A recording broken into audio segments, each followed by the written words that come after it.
हिंदी में बोलूँ? हिंदी है। चलिए, देखिए, पहलगाम के अंदर जो घटना हुई बहुत ही निंदनीय है। इसको शब्दों में बयान नहीं किया जा सकता है।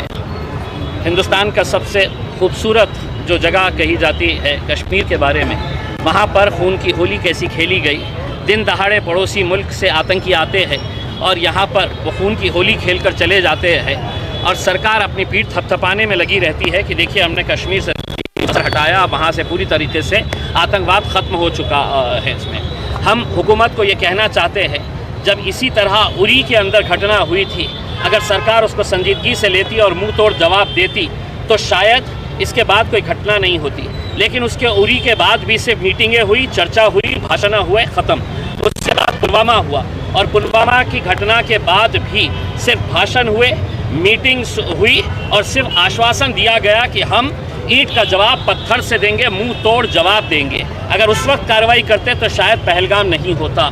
लेकिन अब पहलगाम हुआ है तो हम उम्मीद कर रहे थे कि ये घटना के 24 घंटे के अंदर 56 इंच का सीना दिखाकर नरेंद्र मोदी साहब कड़ी से कड़ी कार्रवाई करें, पड़ोसी मुल्क को और दुनिया को ये बताए कि अगर हमारे मुल्क में अगर कोई गलत कोई हरकत करता है, अगर हमारे मुल्क में कोई आतंकी कार्रवाई करता है तो उसका हश्र क्या होता है, ये दुनिया को और भारत का एक एक नागरिक इसको देखना चाहता है। लेकिन दुर्भाग्यवश अभी भी सिर्फ चर्चाएं हो रही है, मीटिंग हो रही है और ये बताया जा रहा है कि हम जड़ से ख़त्म कर देंगे। हम उनसे पूछना चाहते हैं कब ख़त्म करेंगे?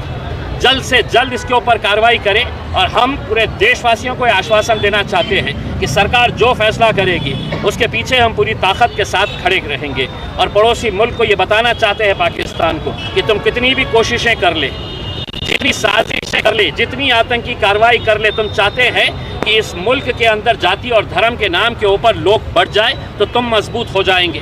तुम्हारी ये कार्रवाई से भारत और मजबूत हुआ है, हम और ताकतवर हुए हैं और यकीनन आने वाले दिनों के अंदर कड़ा जवाब आपको दिया जाएगा। आपको लगता है कि इंटेलिजेंस फेल हुआ है वहाँ पे?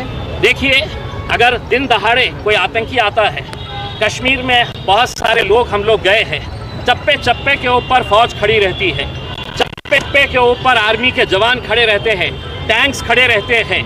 दावा किया जाता है कि यहाँ पर कोई भी हिम्मत नहीं कर सकेगा हुकूमत की पॉलिसी के खिलाफ जाने का।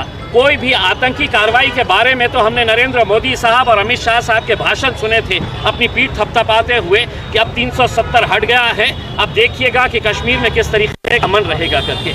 लेकिन शायद उस पीठ थपथपाने के चक्कर में, अपनी वाहवाही करने के चक्कर में वो ये देखना भूल गए कि पड़ोसी मुल्क आतंकी कार्रवाई कर रहा है और बेकसूर कितने सारे ऐसे लोगों की जान चली गई जो कश्मीर को देखने के लिए गए थे।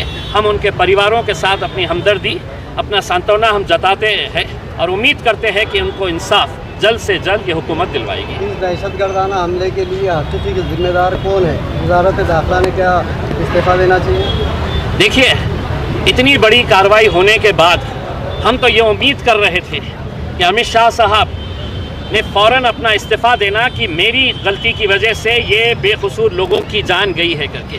क्योंकि देश की सुरक्षा, एक एक देशवासी की सुरक्षा की जिम्मेदारी देश के गृह मंत्री की होती है और वहाँ पर जिस जगह के ऊपर ये घटना हुई है वहाँ पर यकीनन इंटेलिजेंस का लैप्स है।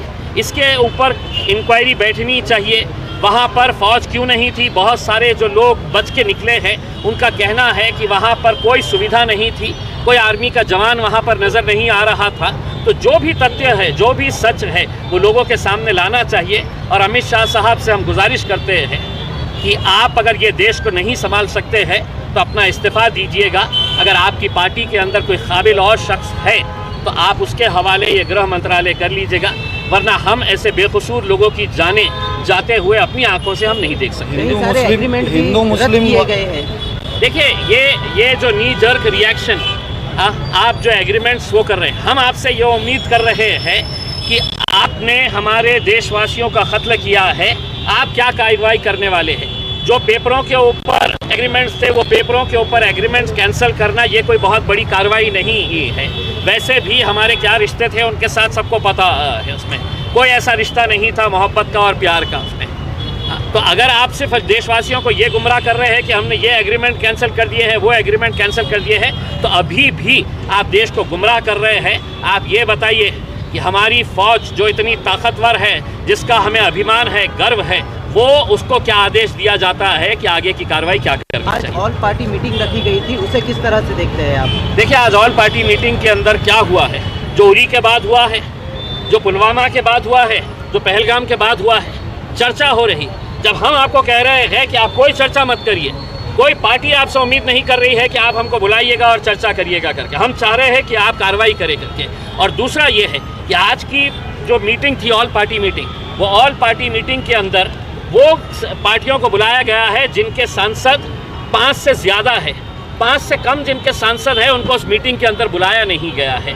क्यों? असदुद्दीन अवैसी साहब क्या अपनी कॉन्स्टिट्यूंसी के लाखों लोगों की नुमाइंदगी नहीं करते हैं इसमें? क्या इंडियन यूनियन मुस्लिम लीग के जो सांसद हैं वो अपनी कॉन्स्टिट्यूंसी के लाखों लोगों की नुमाइंदगी नहीं करते हैं?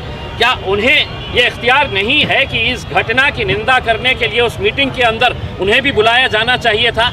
लेकिन उन्होंने किरण रिजिजू साहब को, जब असदुद्दीन अवैसी साहब ने बात किया तो उन्होंने कहा कि नहीं, बहुत ज़्यादा लोग हो जाएंगे, इस वजह से हमने कुछ कम लोगों को बुलाया है। हम ये कहना चाह रहे हैं, इतनी घटना के बाद क्या नरेंद्र मोदी साहब और अमित शाह साहब 1 घंटा एक्स्ट्रा नहीं दे सकते हैं? 1 घंटा एक्स्ट्रा नहीं बैठ सकते हैं चर्चा करने के लिए? और पूरे जितने सांसद हैं उनकी क्या राय है ये सुननी चाहिए थी। हम छोटी पार्टियों को नहीं बुलाया गया है, उसकी हम निंदा करते हैं। इस हमले के बाद कई सारे लोग हिंदू मुस्लिम कर रहे हैं, उस पर क्या कहा गया है? देखिए, ये 1%, 2% और पूरा का पूरा गोदी मीडिया जो है वो यही खेल खेल रहा है। क्योंकि जब सरकार अपना एजेंडा चलाती है तो उस एजेंडे का हिस्सा गोदी मीडिया भी हो चुकी है, और इस तरीके से उनकी न्यूज़ को दिखाया जा रहा है जैसा मानो पूरे एंकर्स वहाँ पर मौजूद थे और इस मीटिंग के अंदर कि हमला होना चाहिए। उस मीटिंग के अंदर एंकर्स भी बैठे हुए थे।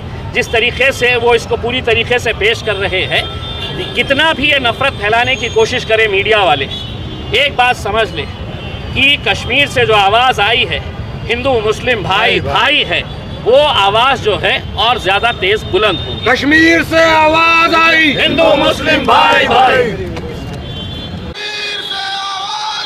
हिंदू मुस्लिम भाई भाई, मुर्दाबाद मुर्दाबाद, पाकिस्तान मुर्दाबाद, मुर्दाबाद मुर्दाबाद, पाकिस्तान मुर्दाबाद, मुर्दाबाद मुर्दाबाद, पाकिस्तान मुर्दाबाद, कश्मीर से आवाज़ आई, हिंदू मुस्लिम पाकिस्तान मुर्दाबाद, मुर्दाबाद मुर्दाबाद, पाकिस्तान मुर्दाबाद, मुर्दाबाद मुर्दाबाद, पाकिस्तान मुर्दाबाद, कश्मीर से आवाज़ आई, हिंदू मुस्लिम भाई भाई, कश्मीर आतंकवादियों को फांसी दो, मुर्दाबाद मुर्दाबाद, पाकिस्तान मुर्दाबाद।